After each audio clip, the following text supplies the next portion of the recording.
movie is just happy enough na nakakapasok siya. Diba? In the end, sino dito nakapanood ng 3 Idiots? Okay, so tatlo na kami. Okay. In summary, or in gist, yung 3 Idiots is more of like depicting the life of a college student. Grasping all the knowledge and all they can, at the same time, making connections to the real world. Na in the days na we are cramming to absorb everything, so the night of the major exams, parang gusto na lang natin i-upload lahat ng nasa drive natin, lagay natin sa utak. And the thing is, lumalabas din agad. Diba? Walang nare-retain. Kasi we're cramming. But the main protagonist believes that learning should be also part of your passion. In the end, actually, yung main character, parang pumasok lang siya, in-impersonate niya lang yung mismong, yung name na supposedly na anak ng mayaman na nagbayad ng course na yun. So let's say, ako pumasok ako ng BSA, let's say, I'm impersonating si Sir. Ako si Sir. Dahil gusto ko lang pumasok, I find joy in learning. And he was even habang tantalizing guys na magkakaroon na ng discussion about engineering. In our sense, so kailan na ba tayo naging excited about accounting? Okay, raise your right hand kung sino yung mga na-excite. Pagpasok ni Sir, okay, yes. Ready na ako sumagot ko ng ibig sabihin ng indirect tax. At kung paano compute ang vanishing deduction. Diba? Sir, hindi mo pa ako tatawagin? Mga ganong enthusiasm.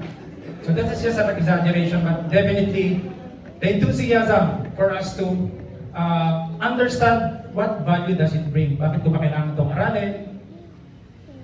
Ano bang gamit nito sa real life? So nagamit na ba natin yung mga X plus Y? Maybe. Directly, maybe hindi natin nakikita. But actually, sa basic education, mathematics taught us critical thinking. Na hindi lahat sa pagkakataon ay given lahat ng mga variables para ma-resolve natin isang problem. It may not force us to calculate, but it provide us with the mindset that given different variables, it will all result into different types of result. Meaning, in everything that we do, there will always be consequences. Maybe it will be good, maybe it will be bad, depending on how we manage those variables. That's X plus Y for you. It's about flipping the switch. Kung ano yung binigay ng libro, how do I actually add value to this? Or how does this actually add value to what I'm doing? So if we have that kind of growth mindset, so there's always a reason for everything. So bakit kaya mo ay 5/50? So there's a reason. Diba? How about this man? Kaninong lolo to? Raise your right hand. I want to be your friend. Wala? Okay. So makilolo na lang tayo si Henry C.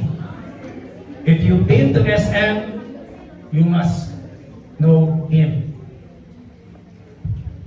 So siya yung brainchild ng SM as it stands today.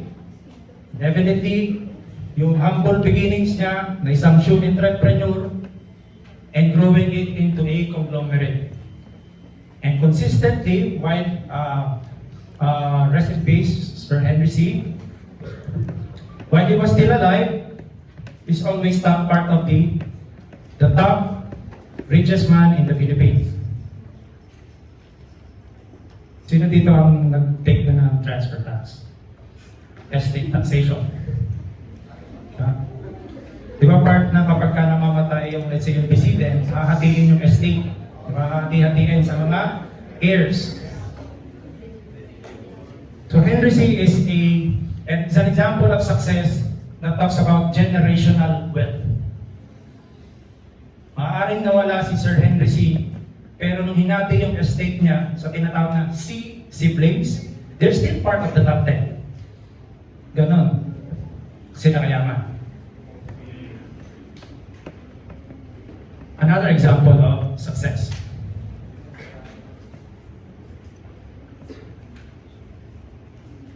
Anybody recognize this man? He is Francis Kong, one of the sought-after speakers about leadership trainings here and abroad. So he provides insights around leadership, how to run their business, or training around the different leaders. And personally, I follow all these teachings because definitely it helps in terms of setting your mindset on things. Maybe in relationship, maybe in business, maybe in your profession. He has those in store. Okay, next. This is very a depiction of success for me personally. Everybody know him? Si Kuya Reagan.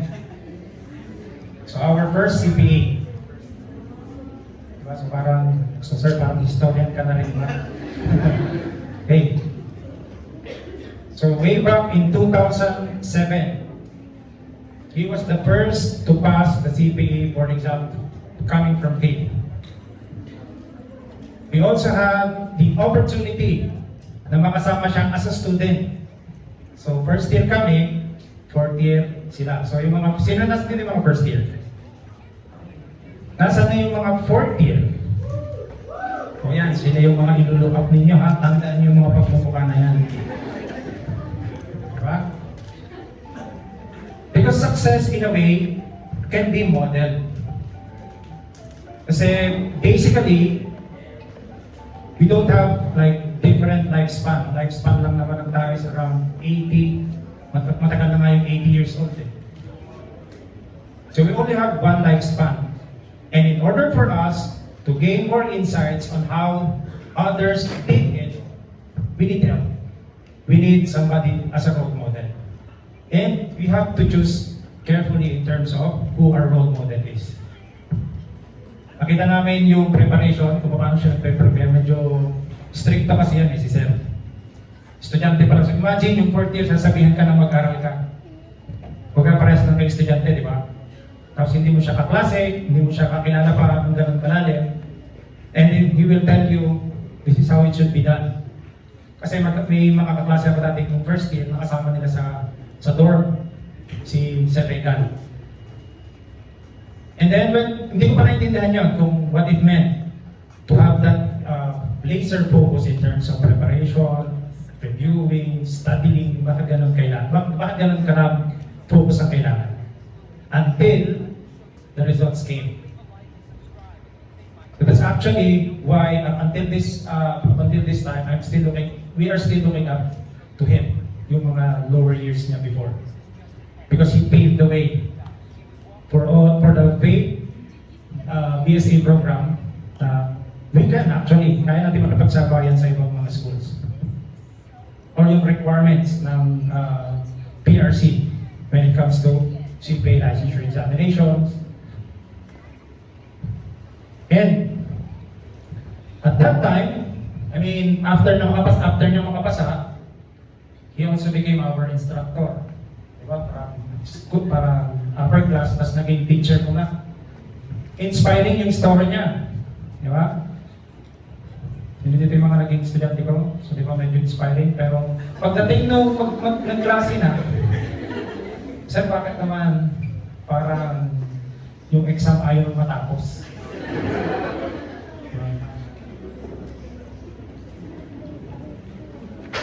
So in short, success always comes with inconvenience. A lot of inconveniences.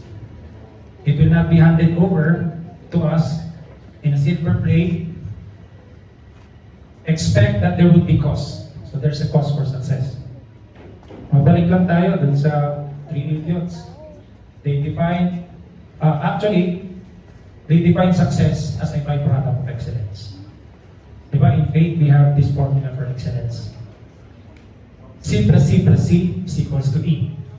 Competence, commitment, and compassion. Diba? And parang kailan ko ba narinig yun? Around 2008, 2009, 2010. Yung previous natin na Director for Student Affairs. That's the core values of First Asia.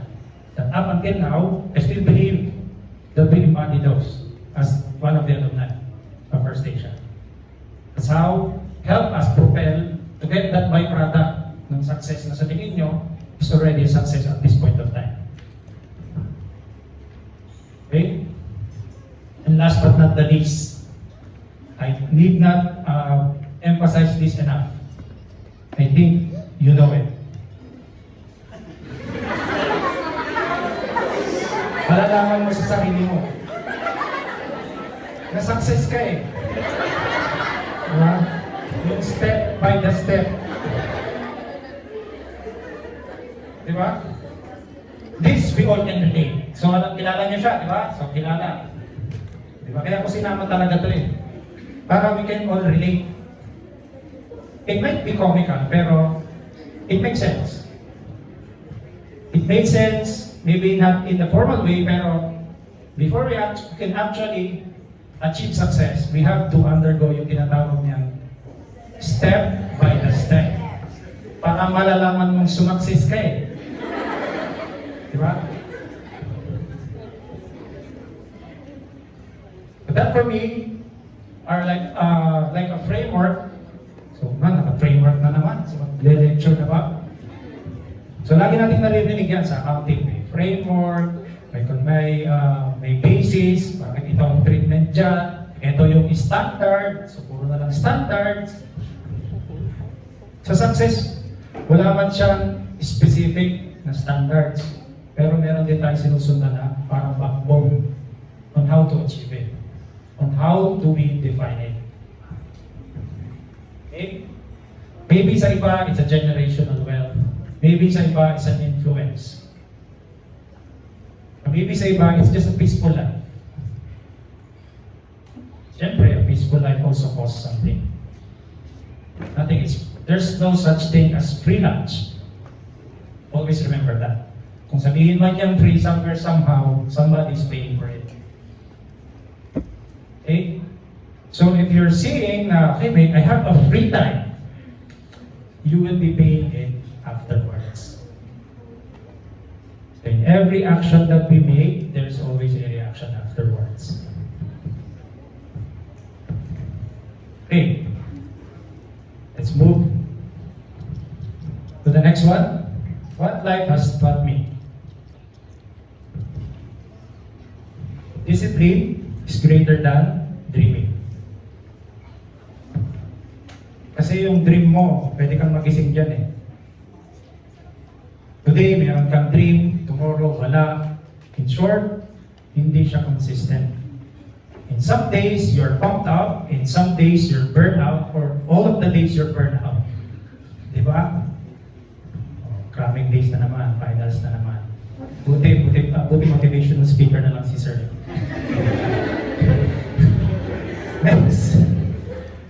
Next is, persistence is greater than motivation. For the reason that we do not rise to the level of our goals, we fall to the level of our systems.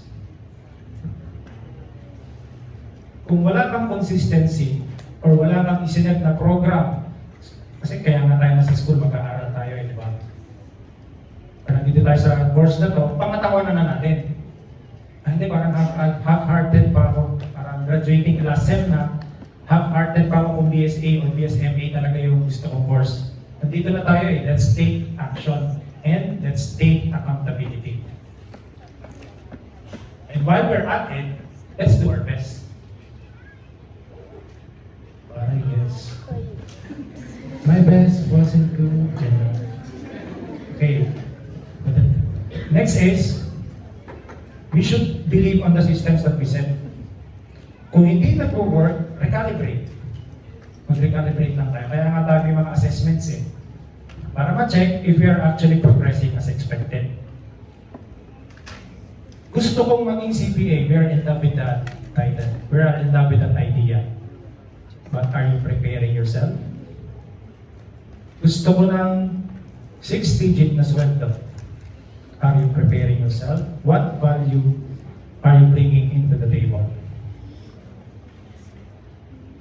Eh kasi kailangan ko yan eh. Hindi natatapos yun sa ganun. We pay for the value that we receive. Regardless kung ano man yun. Sino dito bumibili ng makeup? Bumibili ng pabango? Mabango eh. We pay for that value. Gusto natin mabango tayo. Tingin ka sa katabi mo kung mabango siya.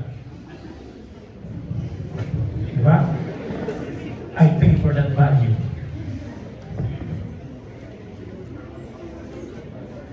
Next.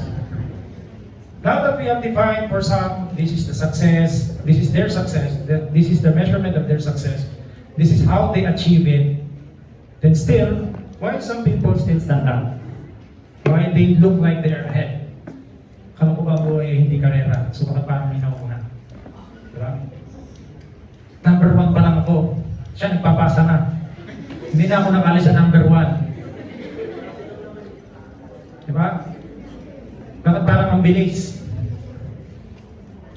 Because maybe they are the outlier. They have that outlier mindset. Ito yung ginagawa ng karamihan. Ay, nag-chat na si Sir. Wala nang klase. Basahin na lang daw itong articles na to.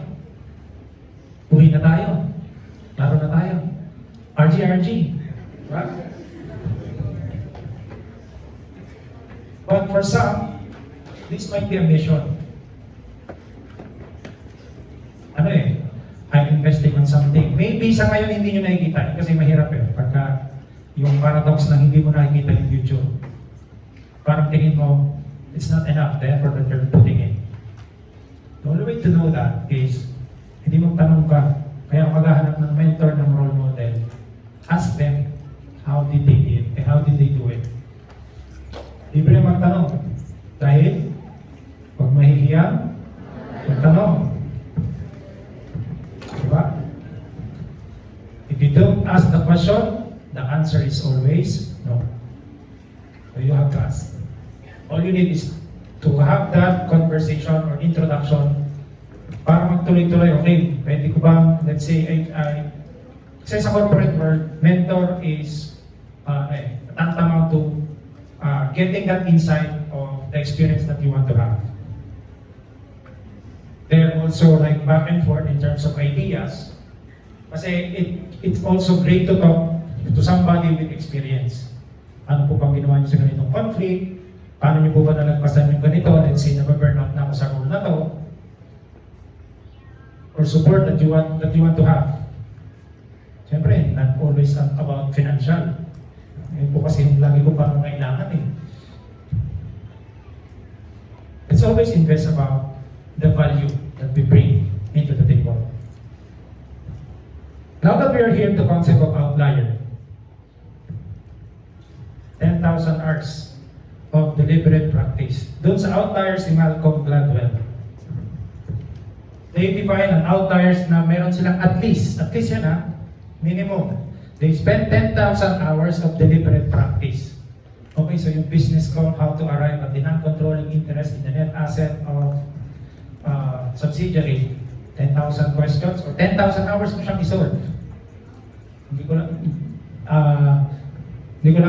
natin masasabi baka mamaster mo din yan. So 10,000 hours is more than one year. So ibig sabihin sa 10,000 hours ang isolve ng business ko. Ayan. Or 10,000 hours ang gugugulin mo na focus in mastering all the board exam subjects. Why not? Gusto mo ba na dito? Nasapat na to eh. Gusto mo ng mastery? That's what it takes. Do you have the guts to have this? Or to undergo the journey, the painful journey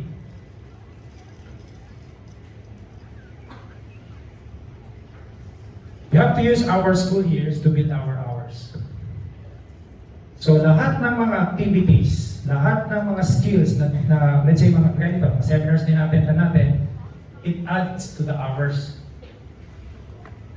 na value na ibibigay natin right after we graduate from this institution, from the halls of this institution.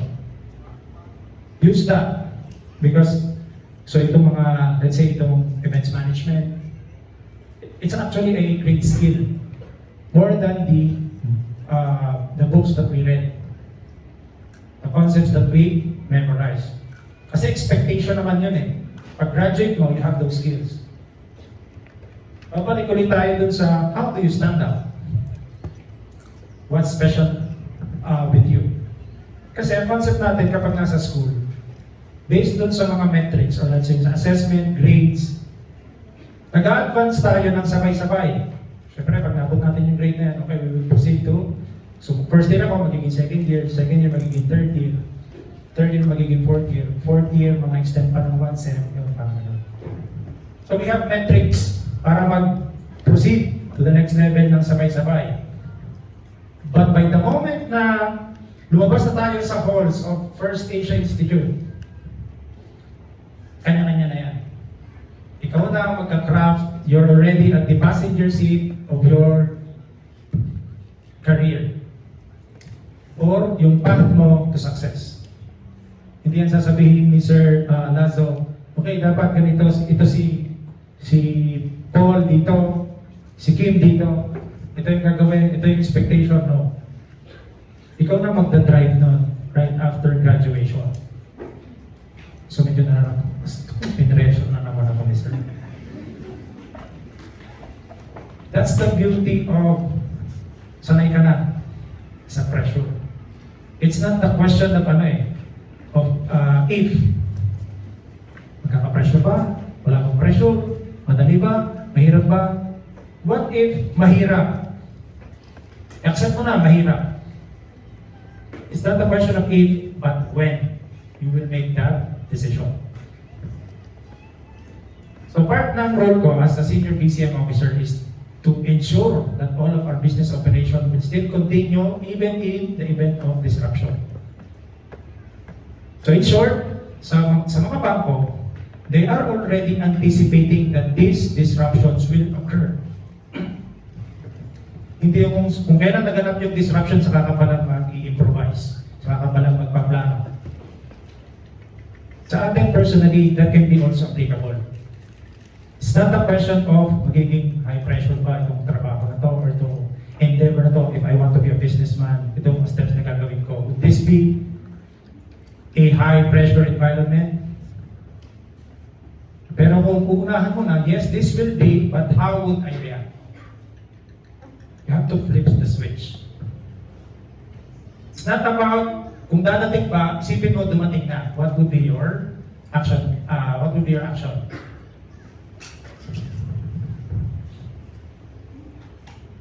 Kanina, standing out. Ngayon, no one succeeds alone.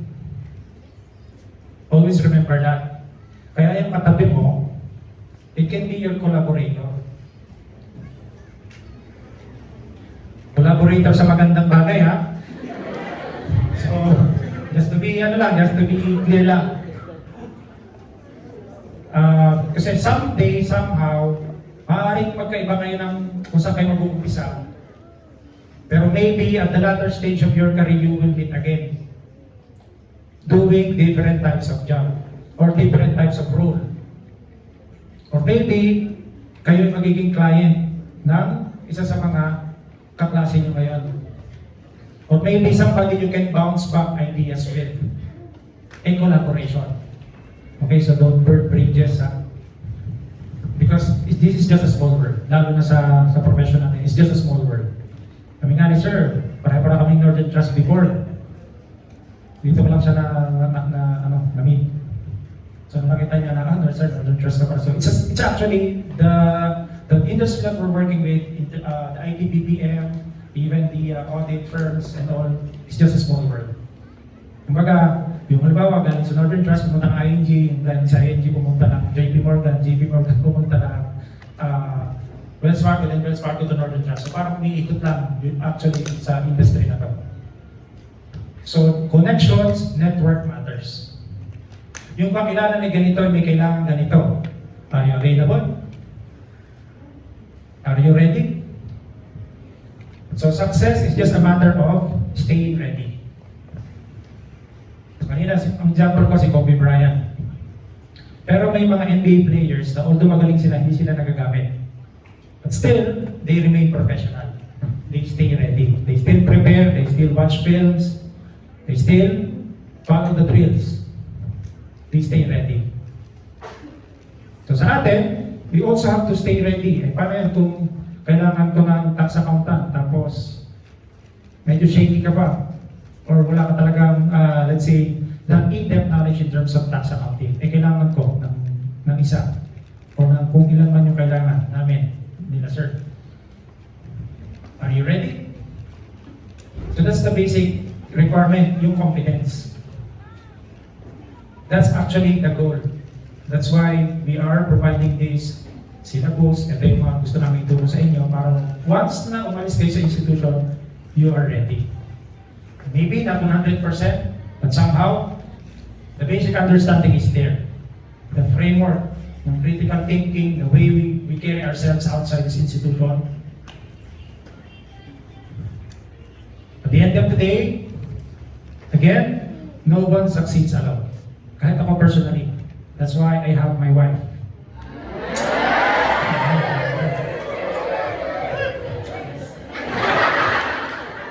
It's true, no one succeeds alone. So, pag dumating kayo sa stage na huwag mo na mag-asawa ha, sir, hindi ako mag-asawa ka. This is one of the, so hindi po tayo nag-offer ng marriage counseling, okay? So, ina-offer lang natin, ang sinasabi ko lang, yung pipiliin nyo na mapapangasawa is one of the greatest decision that you'll ever make. Kasi they will be your life partners. Sa ating mga lalaki, yung magiging asawa na they will bear our child. Sa mga babae, kung pipili kayo, yun ang magiging tatay ng mga anak nyo. They cannot choose that. You have to choose it for them. Okay, so use our critical thinking. And some hard na rin. Okay? Pero don't take, hindi po ako marriage expert pa. Okay? Still navigating through the journey. I just want to emphasize, no one succeeds alone. Maybe it will be a collaborator in the workplace, your family, there will be a great support system. Okay, ito na. Ito na. Yung step by the step, umpisa natin. Okay? So bago tayo po dito, so I am from Rosario, Batangas. Anybody from Rosario, Batangas? Ayan, Rosario. Okay, so I am from Rosario, Batangas. Sa may ano yun, San Isidro. Medyo paano ng bundok. So, I can consider myself a mountain boy. I can't even fathom that I'll be speaking in front of you given this opportunity like I'm doing it right now. Kumbaga, if I will be looking back like 20 years ago, I do not foresee me doing this. So that's how wild this journey has been. So from elementary, high school, kasi di ba private institution ito, so hindi namin ito afford. Para sa isang batang naglalakad papasok ng school, papasok at pabalik, na ang baon mo ay depende. Depende kung meron, depende kung wala. Mas madalas yung wala sa meron. Elementary. Dumating ang high school, consistent namang meron. Diba? Consistent na high school, 10 pesos. Kapag nag-exam ka, let's say sa 5 subject, na take to dos, ubus na yung 10 pesos. Magla-lunch ka pa, mag-recess ka pa. So that's how the journey has been for secondary. Sa lugar namin sa San Isidro, Rosario, Batangas, nagkaroon ng kuryente, grade 4 na ako. Sa amin, sa buong barangay, grade 4. Sa awa ng Diyos, nagka-kuryente rin sa bahay namin nung first year college ako. I graduated elementary, valedictorian. I graduated high school, valedictorian. Not because I would want to, ipagmayamak yun, pero that's a necessity for me, from where I came from. Kasi para makakuha ng scholarship, kailangan mo yun eh. So that's my goal at a very young age. Kasi yun lang yung kaya kong i-afford pa eh. I may not have this, but maybe I have this. Maybe. Di ba ako sure? Diba?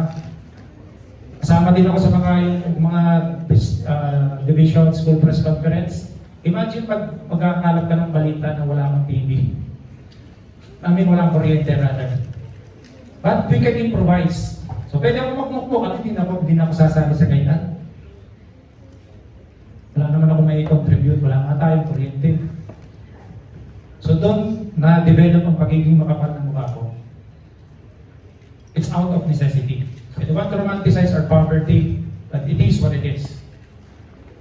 Kung gusto mo mag-survive, you have to fight back. So it's more of survival.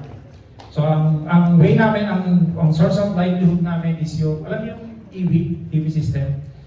May magpapaalaga sa'yo, alagaan mo yung, let's say, baboy, pag nanganak, pag binenta, tatanggalin ng gastos, yung profit hatiin nyo. That's how we survive, elementary and high school. Tapos, pasok tayo dito sa tertiary, First Asia. Yun nga, hindi ka magkabaon ng 20 pesos ng consistent. Dito pa, magka-college ka pa ng private. Sino dito ang nag-scholar ng Alabarzon scholarship? Yung CCS, yung mga JR, AM. Marami? Meron pa ba? Meron pa? Meron pa naman. Nag-take ako ng exam dito. So, since galing ko sa Batangas, umalis kami ng alas 4 ng mga klase ko. Mga high school sa Palahanan. Tapos, para makaabot kami dito ng bago mag-7 or 8 yung start ng exam dito. Hindi pa kasi uso yung mga text-text, parang ipinadala lang sa amin yung invite, parang mail, yung snail mail. Yung software talaga naka-software gano'n. Invite kami, nag-exam kami dito. Nakapasa naman, parang dun sa mga nag-exam, parang hindi na yata sa amin yung nakapasa. Yung problema, may interview ko pala. So, syempre, para makalis ka sa paanan ng mundo, kailangan mong masahe. Palabas ng highway, tapos highway papunta dito. At wala akong pamasahe. Hindi ako naka-attend ng interview. Kasi number 1, sakit pa ng kapatid ko, hindi ako makalis. So, I forgot the opportunity to attend the interview. Siyempre, meron pa rin tayong way dyan. Kasi pinasa ko naman yung eligibility. Pag valedictorian ka, ito yung pwedeng scholarship mo. So, yun ang ginamit natin, yung attached powers na yan. Di ba? So, yun yung, doon namin nakausap si Dean Lalane, siya pa yung dean namin dati. So, fortunately, I was given the scholarship. So, malaking bagay na yun. Wala ka nang babayaran ng tuition, wala ka nang babayaran ng miscellaneous kasi immediately kinauto-scholar ako. Diba? Baon na lang. So yun na naman. Problema na naman ang baon. So kung gano'n mo na Rosario, saan ako titira? So kailangan mo pa ng accommodation, kailangan mo pa ng baon. Siyempre, kailangan namang accommodation ka lang kasi parang waiting na lang ng graduation. Hindi naman pwedeng gano'n. So siyempre, kailangan mo ng pang-suporta. Then comes another setback. Nakakatok tuloy naman ako ng first semester. Okay naman. Yung unang klase ko kay Ma'am Lalay, hindi ko alam kung ibig sabihin ng accounts payable. Nagbibigay kami ng examples ng liability. Parang ano yan eh. May first row, assets, second row, liability. Parang gano'n. Ano ba yung liability? That's the first time in my life na matenda ko ng klase, wala akong kaalam-alam. I feel so down that day. And I promised myself, that would be the last time that I'll be feeling that. And I was too wrong. Diba? I was too wrong. As you can see, I didn't graduate cum laude. Cum laude tayo. Now, but my journey didn't stop there. So, may mga times na, actually, nung first semester na yon, na-stroke pa yung tatay ko, di ba? Parang, you have to stop your dreams. Sino pa magsusuporta? Wala na. So, I am handing over my grade, my report card with an average of 95. Tapos sasabihin sa akin ng nanay ko ay, anak, hindi ka na namin mapapapasok dahil nakita mo naman ang iyong papa ay nagkaroon na stroke. So, won't be able to support you on the next semester. So, syempre, hindi English ang sabi ng nanay ko. So, hindi na daw mapapasok. Umiyak ako. That's the first time na hindi ko alam ang gagawin for achiever like me. Medyo grade conscious pa ako nun eh. Pero nung nakilala kong financial accounting, yun, parang yun yung Fire Nation. Everything was put into at home. No, bakasyon yun eh. And during that time, siguro kaya din every interview, nagpe-prepare talaga ako. Kasi yung una kong interview, pinatanda. Nag-apply ako ng McDonald's. Kami nung kaklase ko, nung kaklase ko, nag-attend parang tatlo yata kami. Eh syempre, sa sobrang payat ko naman, baka parang hindi talaga ako, kahit ako hindi ko i-hire sa sarili ko kasi baka hindi ko mabuhay. Yung, so ito remember, dati ay siguro mga nasa 40 plus na ako yata. Yung weight ko before. So, even myself, hindi ko i-hire ang sarili ko, magiging service crew. Kasi nga, baka hindi ko kayanin yung shift, so on and so forth.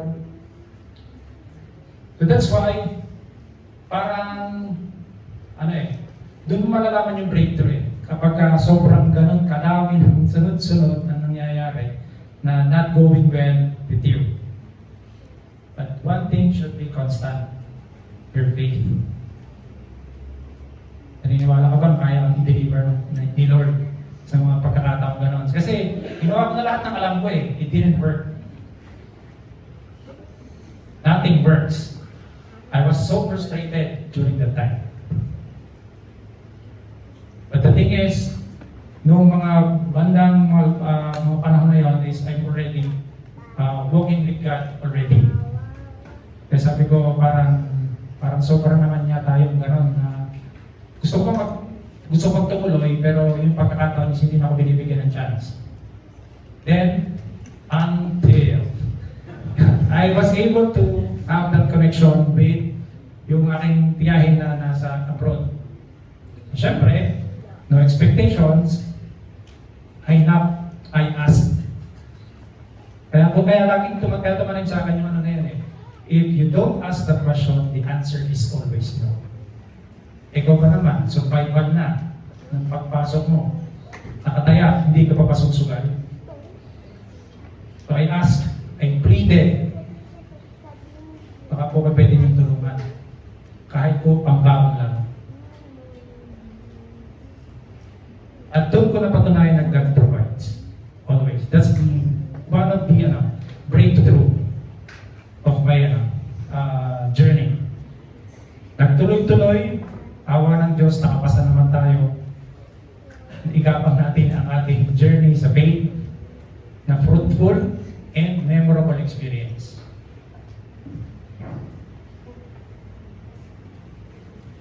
Now, as part of the workforce, ayan, tapos na, graduate na. Ito na ba yung, ano matawag doon? Is this the next part? Oh, graduate na tayo, okay na. Mayaman na ba tayo? Pipilma na ba tayo? Okay, so actually, the board exam journey itself is another eye-opening. I believe this, I've already taught this my former students. I actually prayed to not pass. Lord, kung ilalayo ako nito sa will mo, huwag mo na kayo pasa. But still, I will give it the best fight, the best that I could do. If this is not for me, huwag mo na kayo pasa. And maybe the universe said, para sa'yo talaga ito. After all of those trials, after all of those challenges, this is for you. doon ako naniniwala na kahit anong pabalik-balik na rin mangyari sa'yo, kung para sa'yo, para sa'yo. Sabihin mo sa katabi mo yan ngayon.